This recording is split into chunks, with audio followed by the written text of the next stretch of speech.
Made in Canada from here, and you can look at the pick of the wind, the spirit, and the drum. I say prayers for everyone, and then we have a beautiful drum group over there. Looks like Wampanoag.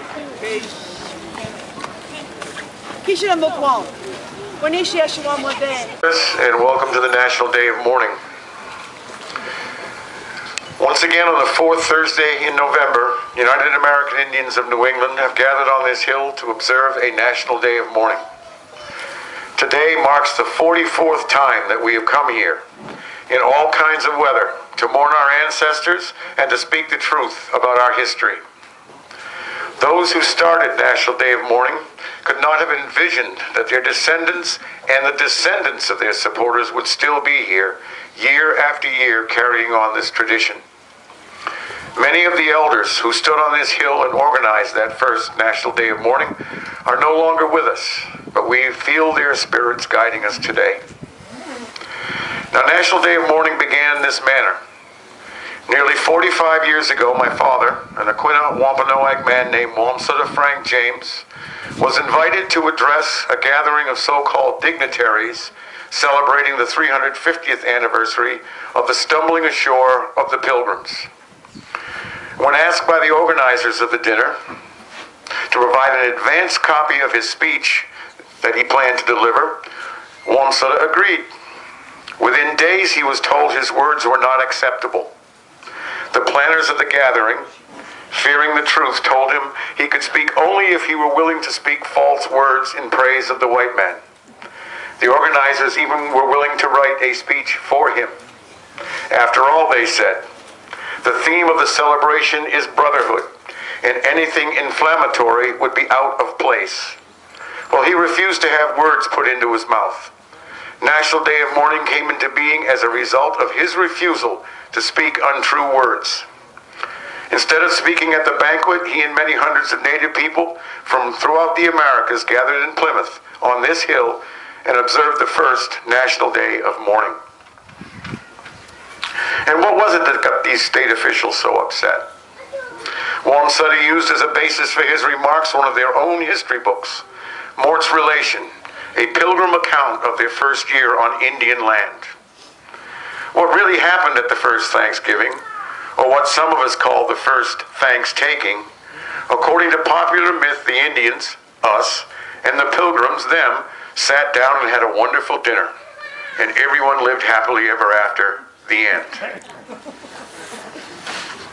Many times we have been asked what is the true history of Thanksgiving, and this comes as no surprise. The truth has been buried for 393 years. In 2020, Plymouth is planning to celebrate 400 years of the same myth. And I don't think anyone from UAINE is going to be invited to address that banquet either. But here is the truth. The first Thanksgiving did not take place in 1621 when the Pilgrim survivors of the first winter sat down to dinner with their Indian friends. The first official day of Thanksgiving feasting in Massachusetts was proclaimed by Governor Winthrop of Massachusetts Bay Colony in 1637. He did this to give thanks for the safe return of men from the colony who had gone to what is now Mystic, Connecticut, to participate in the massacre of over 700 women and children of the Pequot Nation. About the only true thing is that these pitiful European strangers would not have survived their first several years in New England were it not for the aid of the Wampanoag people. What Native people got in return for this help was genocide, the theft of our lands, and never-ending repression. And another truth, The reason that the myth makers prefer to talk about the Pilgrims and not the earlier English-speaking colony in Jamestown is that in Jamestown, the circumstances were way too ugly to hold up as an effective national myth. For example, the white settlers in Jamestown turned to cannibalism to survive, and that's not a very nice story to tell kids in school. The Pilgrims did not find an empty land any more than Columbus discovered anything. Every inch of this land is Indian land. And the Pilgrims, who did not even call themselves Pilgrims, did not come here seeking religious freedom. They already had that in Holland. They came here as part of a commercial venture. The Mayflower Compact was nothing more than a bunch of white men sticking together to ensure that they would get a return on their investment. They introduced sexism, racism, and a class system to these shores. And guess what? They did not even land at that sacred shrine down the hill called Plymouth Rock, which is a monument to racism and oppression, which we are proud to say we buried not once but twice in 1970 and again in 1995. Upon arriving, the Pilgrims opened my ancestors' graves and took as much as they could carry of our corn and bean supplies. Massasoit, the great sachem of the Wampanoag, knew this, yet he and his people welcomed and befriended the settlers, saving them from extinction, little knowing how many Wampanoag and other Indians would be killed by their guns or dead from their diseases. And later, from the very harbor that we can see from here, the pious Pilgrims sold my ancestors as slaves for 220 shillings each. Now, some would ask, what have we gained by observing National Day of Mourning since 1970? The very fact that you are here is perhaps our greatest gain. People from the four directions, having seen through the Pilgrim myth, join us every year in the struggle to destroy that mythology. Also, there are two plaques in Plymouth, erected by Plymouth. One of them is on Coles Hill to honor National Day of Mourning, and the other is in Post Office Square to honor Metacom or King Philip. And this was a part of the agreement we signed with Plymouth in 1998. Those of us who were here in 1997 will never forget what happened to our peaceful march. After a powerful show of unity demanding all charges be dropped, Plymouth was forced to drop the charges and erect the plaques. Now there are at least 2 rocks in Plymouth that speak the truth. Go ahead. It's one way to stay warm. Now, the placement of these plaques does not end the need for us to continue to come to Plymouth and speak the truth. We will do so as long as sports teams and schools continue to use racist team names and mascots. We will gather on this hill until the U.S. military and corporations stop polluting our mother, the earth. We will continue to stand here and protest until racism is made illegal. And we will not stop until the oppression of our two-spirited sisters and brothers is a thing of the past. When the homeless have homes, when immigrants from Mexico, Central and South America are no longer targeted, when no person goes hungry or is left to die because they have little or no access to quality health care, and when union busting is a thing of the past. Until then, the struggle will continue. Now, that first National Day of Mourning in 1970 was a powerful demonstration of Native unity. Today is a powerful demonstration of not only Native unity, but the unity of all people who want the truth to be told and want to see an end to the oppressive system brought to these shores by the Pilgrim invaders. Sadly, the conditions which prevailed in Indian country in 1970 still prevail today. In 1970, we demanded an end to the Bureau of Indian Affairs, and it is still a demand today. Native nations do not need federal oversight to govern ourselves. And why has no one been prosecuted for the Bureau of Indian Affairs' outright theft of billions of dollars of trust money? Why has the stolen money not been turned over to our native nations? Those who started Day of Mourning spoke of terrible racism and poverty. We all know that racism is alive and well. Not only Native people, but many people from the four directions are mired in the deepest poverty. Every winter, millions of people have to make a bitter choice between heating and eating. Native youth suicide and school dropout rates are rates of alcoholism to continue to be the highest in the nation. And as we did in 1970, we mourn the loss of millions of our ancestors and the devastation of our beautiful land, water, and air. We pray for our people who have died during this past year and during the past 521 years since Columbus showed up. And I hope you will join me in grieving too for our sisters and brothers in all countries, human beings who are referred to by this government as collateral damage. Keep in mind that for centuries, people throughout the Americas have been the collateral damage of the European invasion. I also hope you will join me in grieving too for the immense suffering of our sisters and brothers in Afghanistan, in Pakistan, in Palestine, in Iraq. They are all human beings who suffer and face acts of terror on a daily basis. Remember too the hundreds of millions of people who are hungry today no matter where they live. Now we condemn all acts of violence and terrorism perpetrated by all governments and organizations against innocent civilians worldwide. Since the invasion of Columbus and the rest of the European, Native people have been virtually non-stop victims of terrorism. The slaughter of the Pequots at Mystic, Connecticut in 1637, the U.S. military massacres of peaceful Native people at Wounded Knee and Sand Creek, and so many, many other places. The very foundations of this powerful and wealthy country are the theft of our lands and the slaughter of Native people and the kidnapping and enslavement of our African sisters and brothers.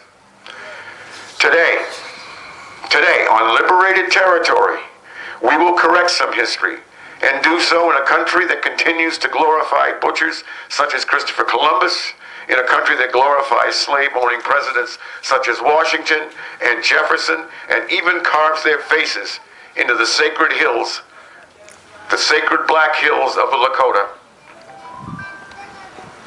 Now on our program today, we will only have Native speakers. This is one day when we speak for ourselves, without non-Native people, the so-called experts, intervening to interpret and speak for us. We are more than capable of speaking for ourselves. Who are here, wherever you come from. We stand here in solidarity with the struggles of Indigenous peoples from throughout the world. We send out special greetings to our Filipino friends, whose families and islands are suffering so much from global climate change. We say bonjour to our famille Haitian. We greet our We greet our many allies from the African diaspora, whether you are from Dorchester or Jamaica or Nigeria. We welcome our Puerto Rican or Taino friends, all of our Latino and Asian and Arab allies. We send a special shout out to our Palestinian sisters and brothers, whose struggle is the same as ours. We declare our support for our many sisters and brothers who are labeled as illegal in this country by the descendants of the original wash ashores, the Pilgrims, to that agency's already inadequate budget. While studies tell us how important early childhood education is, Head Start had its budget slashed as part of this year's sequestration. It's also caused millions of dollars of cuts to aid for schools on or near reservations. Programs are closing and staff is being laid off, including teachers and much-needed counselors. So, let me see. The Native youth suicide rate is 10 times the national average, but the schools that they attend are laying off counselors. This is all part of a long history of disrespect for, contempt toward Indigenous people. So why should we be surprised that some people feel free to make fun of us with their Chief Wahoo mascot and their sleazy Halloween costumes? I was thinking about the European view toward the land. When Columbus arrived, he brought with him a specific European attitude toward nature. These views are reflected by the writings of colonial settlers like William Bradford, who referred to this region right here in 1620 as a hideous and desolate wilderness full of wild beasts and wild men. 9 years later, Massachusetts Governor John Winthrop made an argument for colonization by citing God's command to increase and multiply, replenish the earth, and subdue it. These views have led to what we are witnessing now, a refusal to acknowledge and deal with global warming. From our brother Leonard Peltier. Some of you may not have heard of him, and up at the social afterwards there'll be some literature about him. He is a Native political prisoner. He is our brother. He's been in prison for 39 years. He was framed up by the FBI, and he's been in prison all these years ever since. He is being held down in Florida now, thousands of miles away from his family. And every year we honor him, we think of him, and we have a special message from him. While the message is being read, you're going to do it. Some people are going to go through the crowd. Can you hold up the shawl, please? With that shawl, and we ask that you please be generous and make a donation to the Leonard Peltier Defense Committee to help them with their work. The big push right now is to demand clemency for Leonard Peltier so that he will get released. We want to see Leonard here next year. We don't want to keep getting these messages from here every year. We want to see him here with us, standing on this hill. So thank you. And Bert Waters, who's another wonderful elder who is here every year, is going to read this message. We ask that you listen carefully. No, I'm 83 too. Sorry? I'm 83. And Bert wants you to know that he's 83.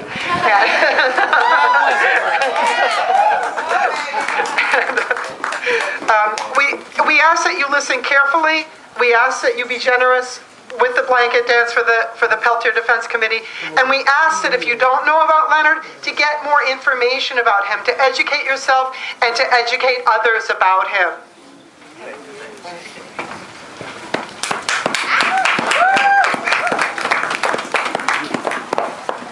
National Day of Mourning Statement from Leonard Peltier. 28 November 2013, Plymouth, Massachusetts. Greetings, my relatives, friends, and supporters. It is yet another year. It seems like 1,000 years ago. Only a year, though. In reality, from the last time I dictated one of these statements for the day of mourning. So again, I want to say, as last time, that I am honored that you want to hear from me again. Sometimes when I lay on my bunk and I am between sleeping and awake, for a small moment of time, I am free. And I am there with you.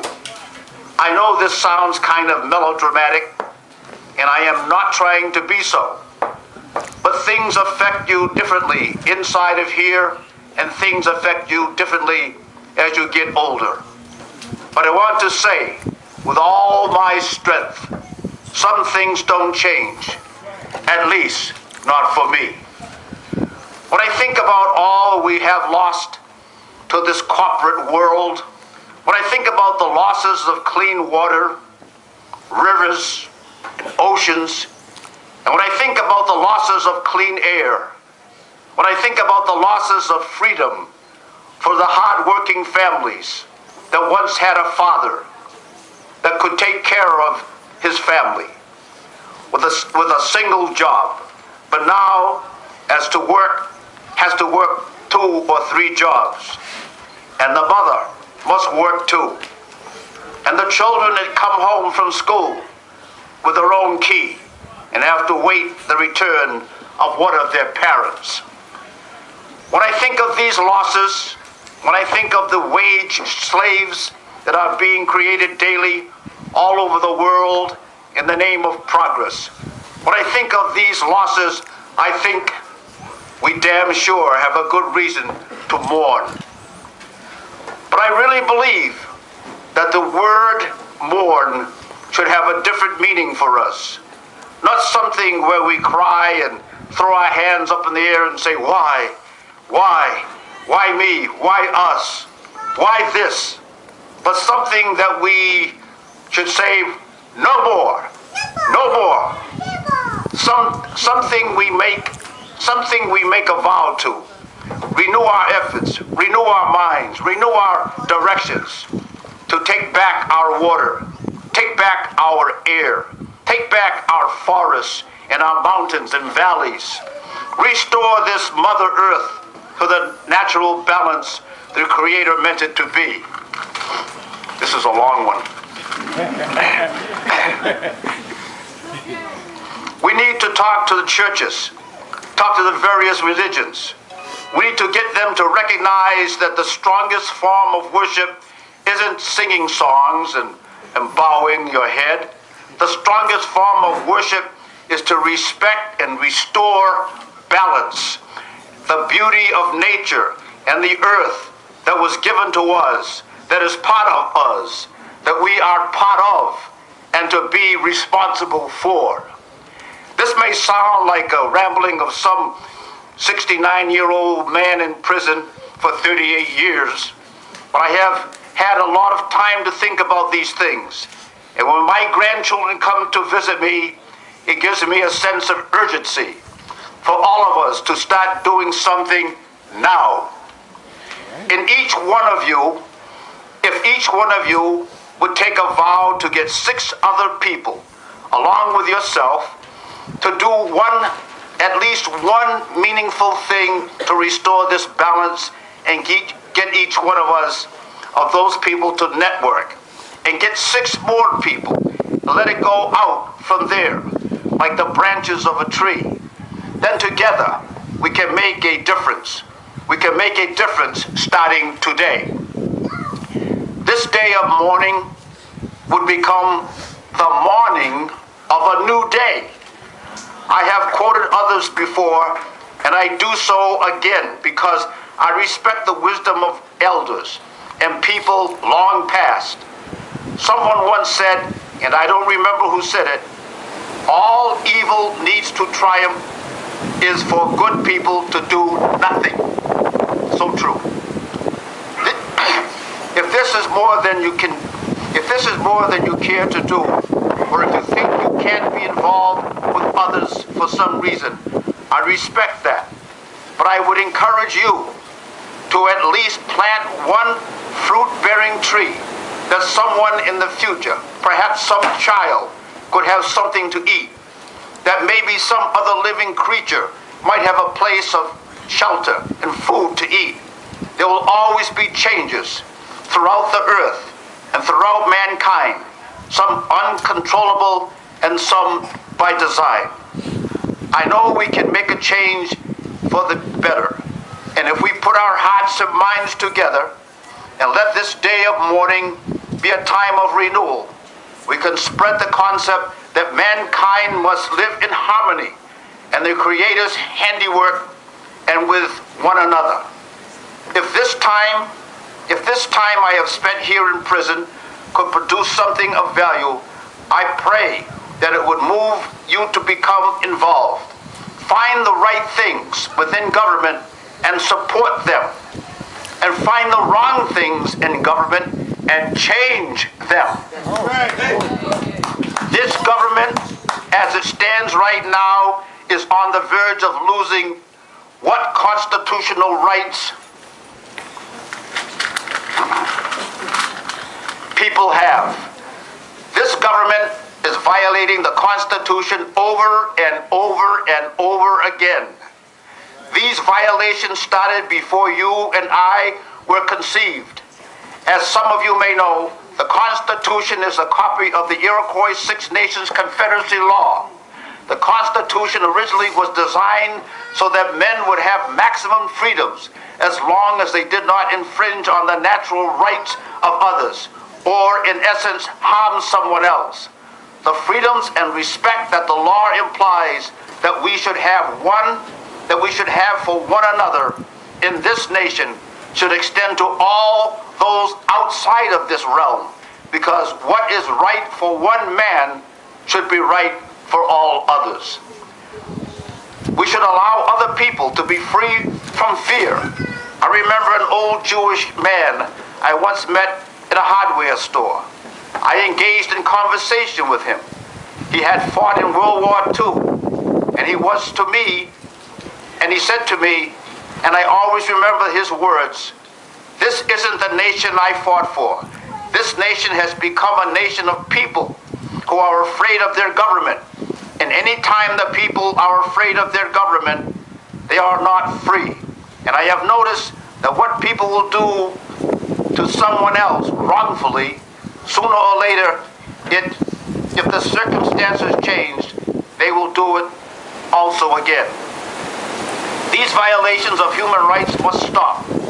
I know the task may seem overwhelming, and I can't say that I have the answer for success at making a change. But I do know the answer for failure. That is, do nothing. So if my imprisonment serves nothing else but to be living proof of these violations, then so be it. But it is a reality. Right now it has been selective violation, but there are powers at hand that seek to inflict those violations upon everyone. This reminds me of a story that I heard once where a man said, "First they came for the communists, and I did not speak out because I was not a communist.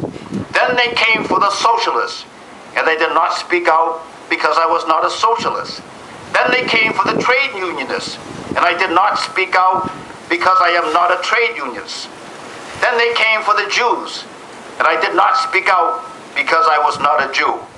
Then they came for me, and there was no one left to speak out for me."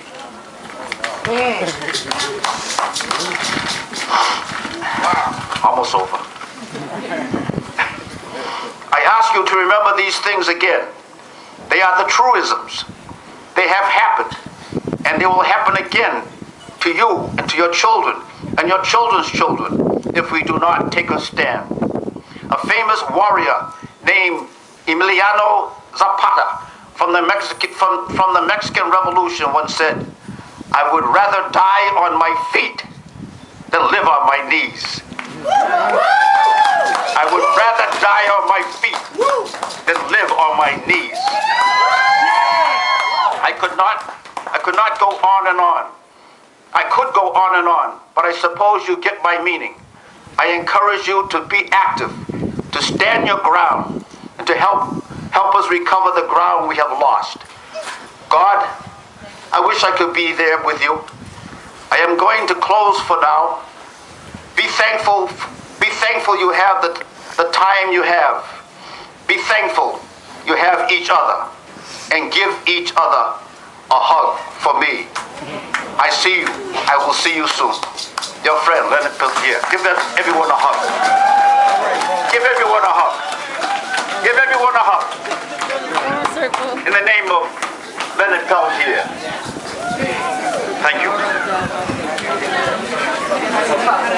As many people, now that the Macy's Day Parade, I'm pretty sure, is wrapped up by now, I think they're starting to stuff their faces already. If not, they're about to. And they might actually already be thinking of what they might want to be thankful for. And I'm sure many Americans are very thankful for jobs in this current economy. I'm sure they're thankful for their homes, and probably all the amenities that are built within it. I'm sure some will take into consideration those who are homeless. I'm hoping some will take into consideration those who go without food every day. I'm sure the women would have much to say about the treatment here in this new world versus what they had to be exposed to in the old world, which is pretty much taking its place here in this new world.